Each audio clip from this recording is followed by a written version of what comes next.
আসসালামু আলাইকুম। পোলাও, ভাত, খিচুড়ি যেটাই হোক না কেন বেগুন ভাজি তার সাথে খুব ভালো লাগে।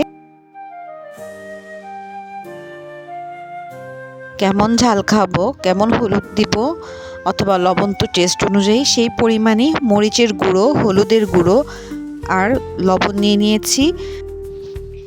বেগুনগুলো কেটে আমি কিছুক্ষণ পানিতে ভিজিয়ে রেখেছিলাম, আর এখন সেগুলো আমি পানি ফেলে দিয়ে মাখিয়ে নিচ্ছি এই মরিচ হলুদের গুঁড়োর সাথে।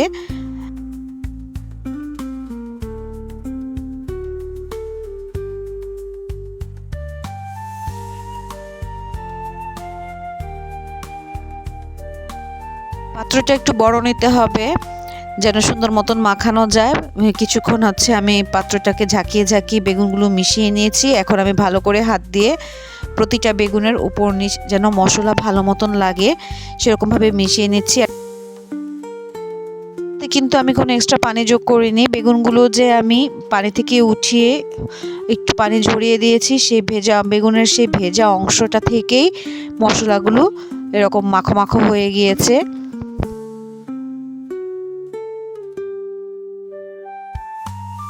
আমি এখানে একটা শুকনো পাত্র নিয়ে নিয়েছি আর নিয়ে নিয়েছি চালের গুঁড়ো। আমি এখানে শুধু চালের গুঁড়োটাই ব্যবহার করেছি। যদি কেউ চান সাথে ময়দা মিক্স করবেন তাহলে চালের গুঁড়োর অর্ধেক পরিমাণ ময়দা নিলে ভালো হয়। তো আমি বলছি, ফেসবুক থেকে যদি আমার ভিডিওটা কেউ দেখে থাকেন আমার পেজটাকে লাইক ফলো দিয়ে পাশে থাকবেন, আর ইউটিউব থেকে দেখে থাকলে আমার চ্যানেলটা সাবস্ক্রাইব করে পাশে থাকবেন আর অল অপশনটা ক্লিক করে রাখবেন।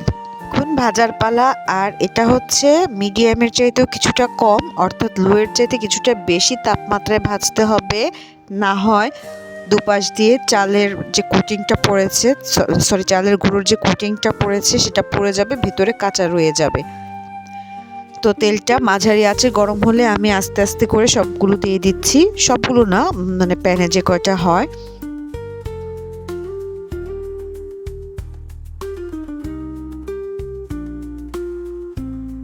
উল্টিয়ে দেওয়ার কিছুক্ষণ পর একটা টুথপিক অথবা ছুরি দিয়ে একটু দেখে নিলাম যে সিদ্ধ হয়েছে কিনা। এরপর কিন্তু তাপমাত্রাটা একটু বাড়িয়ে দেওয়া যেতে পারে। তো প্রথমে যে কয়টা ভেজে তুলে নিয়েছিলাম সেগুলো দেখিয়ে দিচ্ছি।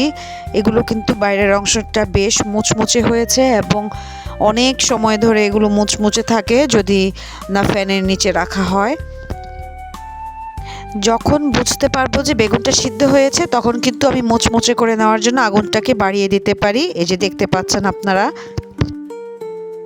এখন আমি থার্ড টাইম যে বেগুন ভাজছি, আমি কিন্তু পুরান তেলটা যেটা হচ্ছে কালো কালো অংশ হয়ে গিয়েছিল পোড়া পোড়া, সেগুলো ফেলে দিয়ে কড়াইটাকে জাস্ট কলের নিচে একটা একটুখানি ওয়াশ করে আর কি দিয়ে দিচ্ছি বেগুনগুলো।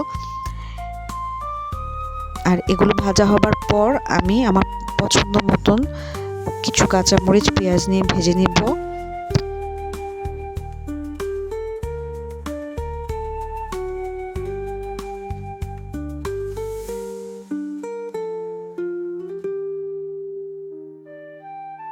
এখন পরিবেশন করে নেওয়ার পালা।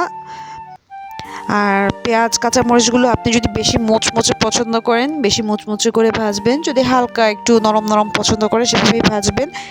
এটা যার যার টেস্ট অনুযায়ী।